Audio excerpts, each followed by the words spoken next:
friends, welcome to Make My Exam. I am Dr. Vipin and today we will discuss the topic historical background of Indian Constitution. Actually आज हम ये topic इसीलिए discuss कर रहे हैं क्योंकि बहुत बच्चों के YouTube इनबॉक्स में हमें कमेंट आए थे और बहुत बच्चों ने मेल भी किया था and thanks for all those guys who suggest me for this topic. So the topic is historical background of Indian Constitution. Historical background Constitution के जानने के लिए पहले हमें पता होना चाहिए what is polity. Clear. Polity जो है ये हमें बताता है forms of the government. This is a subject जिसमें हमें पता चलता है form of the government. Clear. अब form of the government, actually government को चलाने के लिए हमें 3 ऑर्गन्स की जरूरत पड़ती है. ये हमने जुडिशरी में भी डिस्कस किया था 3 ऑर्गन्स की. ठीक है, वो 3 ऑर्गन्स क्या हैं हमारे. One is the legislature, one is the executive and one is the judiciary. Clear. अब हमने लास्ट टाइम भी डिस्कस किया था लेजिस्लेचर क्या करते हैं, it makes the law. Clear. ये लॉ बनाते हैं और इस लॉ को इंप्लीमेंट कौन करता है, एग्जीक्यूटिव. ये करते हैं इंप्लीमेंट. क्लियर. अब इसके बाद जुडिशरी क्या करती है, इस चीज के बारे में इंटरप्रिटेशन देती है ताकि ये जो कानून बना है वो गलत है या सही है. इंटरप्रिटेशंस. क्लियर. हमें पता है कि लेजिस्लेचर में, लेजिस्लेचर मतलब कानून बनाना. कानून कौन बनाता है हमारी कंट्री में, पार्लियामेंट. ठीक है. पार्लियामेंट जो है 3 पार्ट से बनी हुई है, लोकसभा, राज्यसभा और प्रेसिडेंट. क्लियर. लोकसभा और राज्यसभा जो हैं ये हमारे 2 हाउसेस हैं, 2 हाउसेस, और इनको हम बोलते हैं बाई कैमरल लेजिस्लेचर. ये हमने लास्ट टाइम भी डिस्कस किया हुआ है टॉपिक. बाई कैमरल लेजिस्लेचर मतलब बाई मतलब 2, cameral house and legislature means जो लॉ बना रहे हैं. 2 हाउस मिलके हमारे लॉ बना रहे हैं, that is Lok Sabha and Rajya Sabha. और एक किसका पार्ट है, पार्लियामेंट का. क्लियर. एग्जीक्यूटिव, एग्जीक्यूटिव क्या है, लाइक सपोज जैसे लोकसभा से बिल, राज्यसभा से बिल यहां से पास हुआ, एट द एंड हमारे प्रेसिडेंट इसको साइन करेंगे और president is the executive authority. Clear. And इसको हेल्प करने के लिए हमारे कौन होते हैं, काउंसिल ऑफ मिनिस्टर्स. क्लियर. अब एक काउंसिल ऑफ मिनिस्टर्स का हेड कौन होता है, अगेन हमने डिस्कस किया था प्राइम मिनिस्टर. क्लियर. ठीक है. तो ये है हमारा एग्जीक्यूटिव पार्ट वाला. Clear. The next one is the judiciary. अब जुडिशरी क्या कर रही है, इंटरप्रिटेशन देती है और साथ के साथ अगेन हमने पहले भी डिस्कस किया था जुडिशरी जो है हमारी कंट्री में इंडिपेंडेंट है. अगर इंडिपेंडेंट है तो कहने का मतलब देखिए हमने पहले भी डिस्कस किया हुआ है लोकसभा राज्यसभा जो इसमें मेंबर्स होंगे वो कौन है, हमारे council of minister. President is the president here common. Clear. So हमने पहले भी डिस्कस किया हुआ है कि लेजिस्लेचर और एग्जीक्यूटिव ये अगर कुछ कानून गलत पास कर रहे हो तो वो कर सकते, मतलब करने की कोशिश करें तो एट द एंड अगेन हमें कौन बचाएगा, जुडिशरी. और जुडिशरी क्या है हमारी कंट्री में, इंडिपेंडेंट. क्लियर. इसीलिए जुडिशरी को हम बोलते हैं, judiciary is the custodian of constitution. Clear. ठीक है. तो ये हम डिस्कस कर रहे थे कि फॉर्म्स ऑफ गवर्नमेंट में, फॉर्म्स ऑफ गवर्नमेंट में हमारे 3 organs, legislature, executive and judiciary. Clear. अब हम देखेंगे कि जो हमारी गवर्नमेंट है उसकी एक्चुअल में फॉर्म्स क्या क्या हैं. क्लियर. इसमें हमने डिस्कस किया हुआ है, ये ऑलरेडी ये वाला पार्ट हमने डिस्कस किया हुआ था. अब हम डिस्कस करेंगे हमारी फॉर्म्स ऑफ गवर्नमेंट. लाइक जैसे हम बात करते हैं फेडरल गवर्नमेंट, यूनिटरी गवर्नमेंट. ये है क्या चीज़ जो हमारे इंडिया में भी है. Like forms of the government में 2 पार्ट्स में हम डिवाइड करते हैं, federal government. Clear. And the next one is the unitary government. ठीक है जी. अब फेडरल गवर्नमेंट जो होती है, फेडरल गवर्नमेंट में जो पावर्स होती हैं वो डिस्ट्रीब्यूट की होती हैं किसमें, सेंटर, स्टेट और विलेजेस में। ठीक है जी। अब सेंटर, स्टेट एंड विलेजेस, तो हम ये क्या क्या कह सकते हैं कि this is the 3 tyre government. Clear? 3 tyre government का मतलब the main authority is the centre, after that state, after that villages. Clear? तो हम इसको बोल सकते हैं कि this is the distribution of powers. ठीक है। अब the next one is the unitary. Unitary में एक वर्ड आ रहा है यूनिट। यूनिट मतलब सिंगल। ठीक है। तो सिंगल का मतलब क्या है कि इनमें मेन अथॉरिटी क्या है? यूनिटरी गवर्नमेंट में अगेन हमारी मेन अथॉरिटी है सेंटर गवर्नमेंट, मतलब सिंगल गवर्नमेंट। क्लियर? एक्चुअली क्या है कि हमारी अगर देखें तो अभी नॉर्मल टाइम पे हमारी फेडरल गवर्नमेंट चलती है। कहने का मतलब हमारी सेंटर अपना काम कर रही है, स्टेट अपना काम कर रहे हैं और विलेजेस अपना काम कर रहे हैं।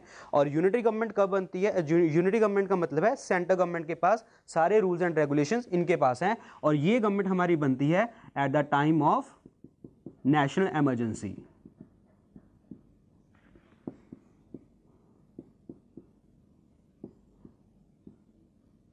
National emergency. क्लियर? ठीक है जी। तो इसका मतलब देखिए, फेडरल गवर्नमेंट, कहने का मतलब नेशनल इमरजेंसी के लगने के लिए हमें 1 सेकंड ही लगेगा कि हाँ हमारी कंट्री में नेशनल इमरजेंसी लगी। और हमने ये डिस्कस किया हुआ है टॉपिक, नेशनल इमरजेंसी किन कारणों से लगती है? War, internal disturbance and external aggression. Clear? तो वॉर का कोई ऐसे नहीं है कि वो हमें सालों पहले पता लगेगा, 1 सेकंड में भी वॉर स्टार्ट हो सकती है किसी भी कंट्री के साथ। तो अगर क्वेश्चन पूछा हमारी कंट्री में गवर्नमेंट कौन सी है, तो कहने का मतलब फेडरल गवर्नमेंट भी चल रही है, साथ साथ हमारी यूनिटी गवर्नमेंट भी चल रही है। तो इसी के लिए हम वर्ड यूज करते हैं क्वासी फेडरल। तो अगर उन्होंने क्वेश्चन पूछा इंडिया में कौन सी गवर्नमेंट है, the answer is quasi federal. Quasi word का मतलब होता है हाफ और semi. Half federal, half federal है तो हाफ क्या है? हमारी यूनिटरी गवर्नमेंट। क्लियर? ठीक है। तो ये है हमारा फॉर्म्स ऑफ गवर्नमेंट। क्लियर? अब इस चीज को करने के लिए, इस चीज को लागू करने के लिए हमारे जैसे हिस्टोरिकल बैकग्राउंड में अगर हम जाएं तो ब्रिटिशर्स ने कुछ रूल्स एंड रेगुलेशंस बनाए थे, और उन रूल्स एंड रेगुलेशंस को हमने कहाँ पे लिखा है? हमारे इंडियन कॉन्स्टिट्यूशन में। तो हम इंडियन कॉन्स्टिट्यूशन के बारे में डिस्कस करते हैं, जैसे हमने जैसे जैसे हमारी डेवलपमेंट हुई थी। लाइक फॉर एग्जांपल, जैसे अभी हमने बात करी है कि जो पॉलिटी है, polity defines the forms of government. Clear? तो the next is the constitution. अब कॉन्स्टिट्यूशन क्या है? कॉन्स्टिट्यूशन है जिन प्रिंसिपल्स के ऊपर, जिन प्रिंसिपल्स के ऊपर, क्लियर, जो हमारी गवर्नमेंट है वो काम करती है, वो क्या है? हमारा इंडियन कॉन्स्टिट्यूशन। क्लियर? अब कॉन्स्टिट्यूशन जब बना था तो अगेन हमने बात करी है अभी कि वो ब्रिटिशर्स ने कुछ एक्ट्स बनाए थे, कुछ लॉ बनाए थे ताकि वो इजीली स्मूथ एडमिनिस्ट्रेशन कर सकें। तो उसमें उन्होंने एक्ट्स कौन कौन से बनाए थे? The 2 important acts are the, one is the government of India act 1919 and the second one is the Government of India Act 1935. Clear?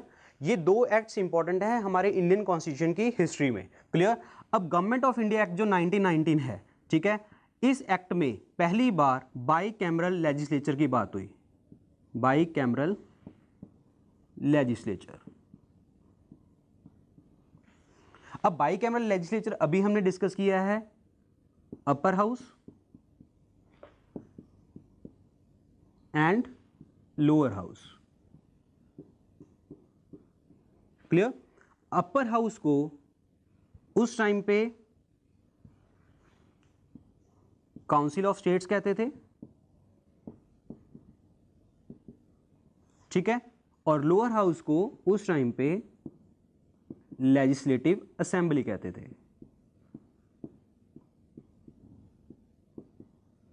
Clear? ये है हमारे गवर्नमेंट ऑफ इंडिया एक्ट 1919 में। The first point is bicameral legislature and the second one is public service commission.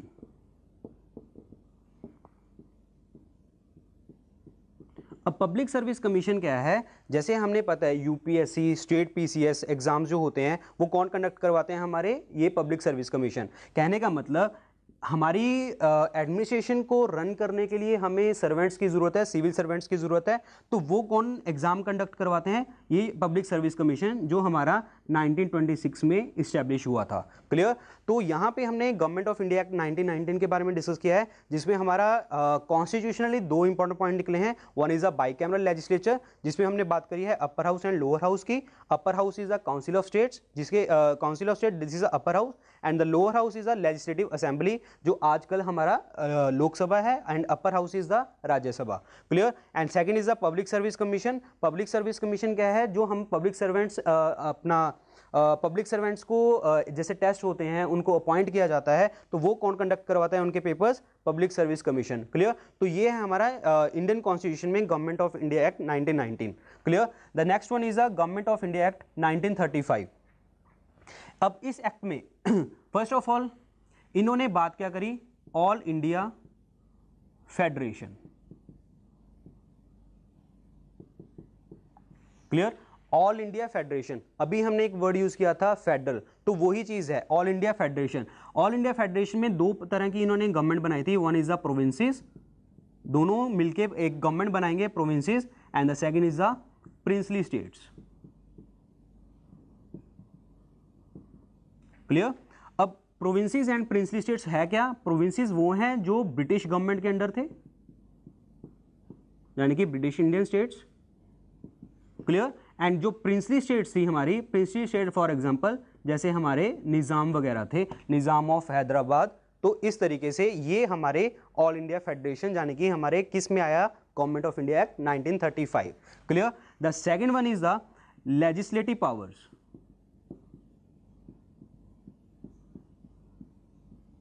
Legislative powers distribute करी गई किसमें, again provinces and princely state में। Again legislative power का मतलब क्या है, कानून बनाने की शक्तियां। क्लियर। तो कानून कौन बनाएगा, दोनों मिलकर बनाएंगे, provinces and princely state. Clear. इसके अकॉर्डिंग इसके अलावा हमारे इमरजेंसी पावर,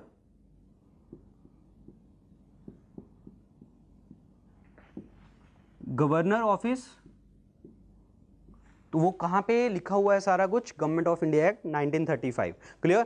तो अगेन यहाँ पे first time all India federation की बात हुई, प्रोविंसेस एंड प्रिंसली स्टेट्स की। प्रोविंसेस क्या है हमारे British Indian states, and princely states क्या है हमारे निज़ाम वगैरह। ठीक है। तो second is the legislative powers. Legislative power मतलब कानून बनाने की शक्तियाँ, वो किस में डिस्ट्रीब्यूट की गई, प्रोविंसेस एंड प्रिंसली स्टेट्स में। And the third one is the emergency power and governor, तो वो भी किस एक्ट में लिखा हुआ है, government of India act 1935। Clear. तो अगेन हमें एक क्वेश्चन पूछा जाता है कि हमारा इंडियन कॉन्स्टिट्यूशन का मैक्सिमम पार्ट कहाँ से हमने बोरो किया है, तो answer is government of India act 1935। Approximately 75% constitution का पार्ट हमने यहाँ से बोरो किया है। 75% मतलब 3/4 of the Indian constitution. Again answer is government of India act 1935। Clear. अब इसके बाद हमने पता है कि अगेन हमारी इंडियन इंडिपेंडेंस एक्ट आया था। अगेन ध्यान रखना, अगर हम गवर्नमेंट ऑफ इंडिया एक्ट की बात कर रहे हैं तो वो हमारा है ब्रिटिश स्टेट्स के अंडर, ब्रिटिश इंडियन के स्टेट के अंदर, यानी कि वो उसके ऊपर जो लॉ बना रहे हैं वो कौन बना रहे हैं, ब्रिटिशर्स बना रहे हैं। And the next one is the Indian independence act, Indian independence act 1947। Clear. अब इंडियन इंडिपेंडेंस एक्ट 1947 के अकॉर्डिंग हम दो पार्ट्स में डिवाइड हुए थे, India and Pakistan. Clear. India and Pakistan. लेकिन अगेन आपसे पूछा जाता है, अच्छा इस टाइम पे जब एक्ट आया था तो हमारे जो माउंटबेटन थे, माउंटबेटन, क्लियर, ये हमारे थे उस टाइम पे गवर्नर जनरल, और जिसे हम वाइसरॉय भी कहते थे। ठीक है, गवर्नर जनरल और वाइसरॉय। क्लियर। तो एक्चुअली जो इनका प्लान था, माउंटबेटन प्लान था, वो जिसके अकॉर्डिंग हम इंडिया एंड पाकिस्तान डिवाइड हुए थे। क्लियर। तो ये है हमारा इंडियन कॉन्स्टिट्यूशन के लिए जस्ट जो हमारे एक्ट आए थे। क्लियर। अब हम देखेंगे कि इंडियन कॉन्स्टिट्यूशन की हिस्ट्री क्या है, किस तरीके से हमारा इंडियन कॉन्स्टिट्यूशन बना है। अब फॉर एग्जाम्पल लाइक जैसे अब हमने सिर्फ इसमें ये डिस्क्राइब किया है कि हाँ हमारा इंडियन कॉन्स्टिट्यूशन एक्ट में क्या लिखा है, लेकिन एक्चुअली इसका आइडिया आया कब था, इंडिया के लोगों ने, इंडियन नेशनल कांग्रेस ने कब इसका आइडिया दिया, और साथ के साथ ब्रिटिशर्स ने कैसे इसको अपनाया, तो वो हम इसको फर्स्ट ऑफ ऑल हम डिस्कस करते हैं इंडियन कॉन्स्टिट्यूशन का आइडिया कब था। लाइक 1934 हमारा फर्स्ट टाइम आइडिया कॉन्स्टिट्यूशन का मिला था, आइडिया ऑफ कॉन्स्टिट्यूशन। ठीक है, अब idea of constitution first of all दिया किसने था, the person name is M.N. Roy. Clear. इसके बाद 1935 में पहली बार INC ने डिमांड किया था, INC demanded for the first time.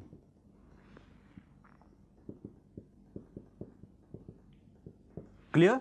ठीक है, तो हमारा 1934 में पहली बार आइडिया दिया गया M.N. रॉय के द्वारा कॉन्स्टिट्यूशन बनाने का। उसके बाद 35 में INC ने पहली बार डिमांड करी कि हमें इंडियन कॉन्स्टिट्यूशन चाहिए। क्लियर। बट अब हम डिस्कस करेंगे कि ब्रिटिशर्स ने हमारे लिए इंडियन कॉन्स्टिट्यूशन के लिए क्या किया है। तो व्हाट ब्रिटिशर्स डिड, तो ब्रिटिशर्स ने पहली बार ऑगस्ट ऑफर जो आया था that is in 1940। Clear. Actually इसको अगस्त ऑफर इसलिए बोलते हैं क्योंकि ये अगस्त मंथ में आया था।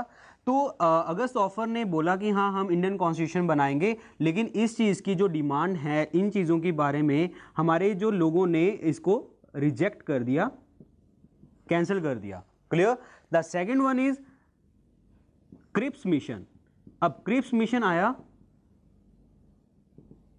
ठीक है, ये क्रिप्स मिशन आया कब था, 1942 में। क्लियर। अब क्रिप्स मिशन ने बोला था कि हम इंडिया का कॉन्स्टिट्यूशन बनाएंगे but after second world war. ठीक है, अब जब हमें पता है कि सेकेंड जो वर्ल्ड वॉर थी वो 1939 से 45 में चली थी।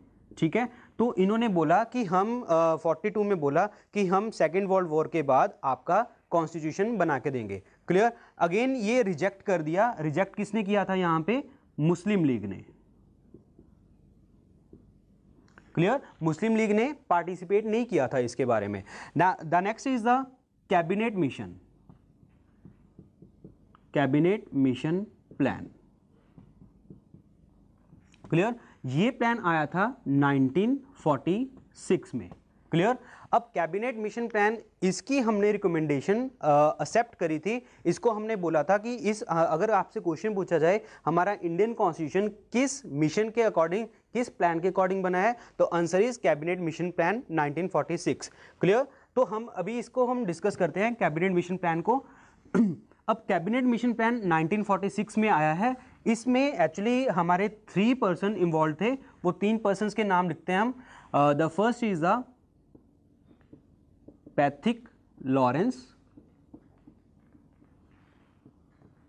Second sir Stafford Cripps, and third is the A.V. Alexander. Clear. अब 3 पर्सन हैं जो कैबिनेट मिशन प्लान में है। ये 3 पर्सन की रिकमेंडेशन से हमारा इंडियन कॉन्स्टिट्यूशन बना है। एक्चुअली इन्होंने रिकमेंडेशन क्या दी थी, the recommendation was a federal government. अब फेडरल गवर्नमेंट अभी हमने डिस्कस किया था जिसमें पावर्स डिस्ट्रीब्यूट की जाएंगी सेंटर, स्टेट एंड विलेजेस में। क्लियर। तो इसकी बात हमने रिकमेंडेशन हमने एक्सेप्ट कर ली। अगेन हमारा इंडियन कॉन्स्टिट्यूशन इसके अकॉर्डिंग बन चुका है। ठीक है। अब जब इंडियन कॉन्स्टिट्यूशन बनना था तो हमें एक कॉन्स्टिट्यूशन असेंबली की जरूरत थी जिसमें सारे लोग पार्टिसिपेट करेंगे। तो कॉन्स्टिट्यूशनल असेंबली में, कॉन्स्टिट्यूशन असेंबली, ठीक है, पहली बार तो इसके बारे में बात कब हुई, 1946 में, कॉन्स्टिट्यूशन असेंबली के बारे में। अब कॉन्स्टिट्यूशन असेंबली में टोटल मेंबर्स कितने थे, 389। This is the important question, 389। ये क्वेश्चन बहुत बार पूछा जाता है। क्लियर। अब 389 डिवाइडेड थे 292 एंड 93। क्लियर। अब 292 आगे डिवाइडेड थे सॉरी 296 एंड 93 एंड 296 डिवाइडेड थे 292 में एंड 4 में। क्लियर। अब ये एक्चुअली 296 टोटल कहां से आ रहे हैं, ये हैं प्रोविंसेस से। हमने अभी डिस्कस किया था पहले प्रोविंसेस मतलब हमारे ब्रिटिश स्टेट्स के बारे में, और 93 कहां से थे, ये थे प्रिंसली स्टेट से।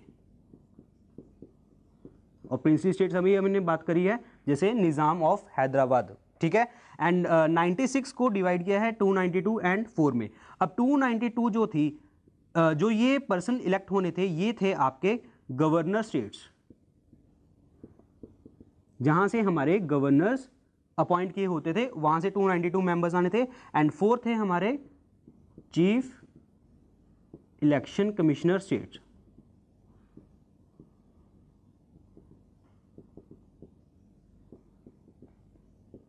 Clear, chief election commissioner state. अब ये 4 स्टेट्स है कौन सी थी, one is Delhi, one is Coorg, the one is Ajmer and the next one is the Baluchistan. ठीक है, तो ये 4 स्टेट्स थी हमारी chief election commissioner states. Clear. And the next one is the 93, they are the princely state. ये जो लोग थे ये थे इनडायरेक्टली इलेक्टेड। इनडायरेक्टली इलेक्टेड मतलब जो हमारे चुने हुए लोग होंगे वो इनको वोट करेंगे आगे। क्लियर। तो अगेन हमने दोबारा से इसको डिस्कस करते हैं। 389 members, 296 are from the provinces, 93 are the princely states.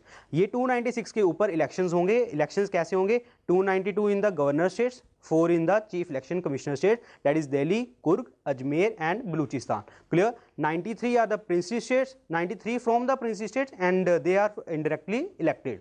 Clear. अब 1946 में जब इन चीजों के ऊपर इलेक्शंस हुए तो इलेक्शंस किस पे होने थे, 296 स्टेट्स के ऊपर।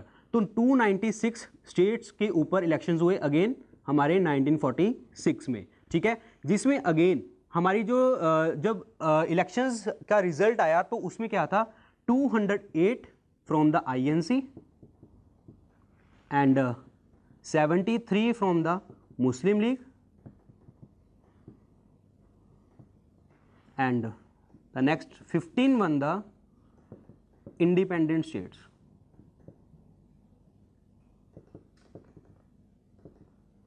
ठीक है, तो ये हमारे 296 के ऊपर इलेक्शंस होने थे, जिसमें 208 सीट्स जीती INC ने, 73 मुस्लिम लीग ने and 15 are the independent states. And again जो हमारे 93 थे वो थे हमारे इंडायरेक्टली इलेक्टेड। तो क्लियर। तो अब इसमें जो इलेक्शंस हुए हैं तो वो इलेक्शन मिक्स हुआ है, लाइक डायरेक्ट इलेक्शंस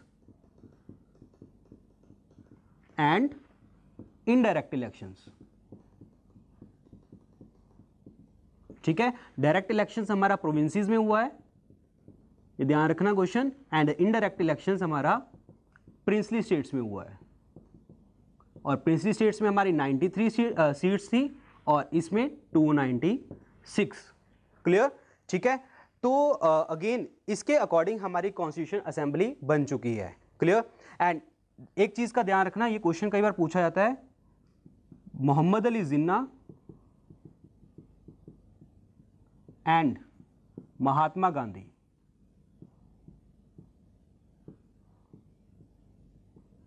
ये दोनों पर्सन जो हैं, ये दोनों पर्सनैलिटी जो हैं, ये हमारे कॉन्स्टिट्यूशन असेंबली का पार्ट नहीं रहे।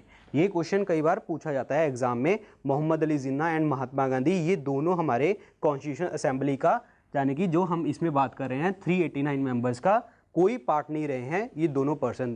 क्योंकि ये हमें पता है, ये हिस्टोरिकल बैकग्राउंड में आप हिस्ट्री जब पढ़ोगे तो उसमें भी होगा, मोहम्मद अली जिन्ना, महात्मा गांधी, इनके बारे में डिस्कस ज़्यादा होता है, तो ये हमारे कॉन्स्टिट्यूशन का पार्ट नहीं रहे हैं। क्लियर। तो फ्रेंड्स, आज हमने पार्ट 1 डिस्कस किया है, तो इसको आगे हम कंटिन्यू करेंगे। एंड अगर आपको इसमें कोई भी क्वेरी हो तो आप कमेंट करना, तो मैं उसका आपका रिप्लाई करूँगा। And thanks for watching, do like, share and subscribe our channel. Thank you very much.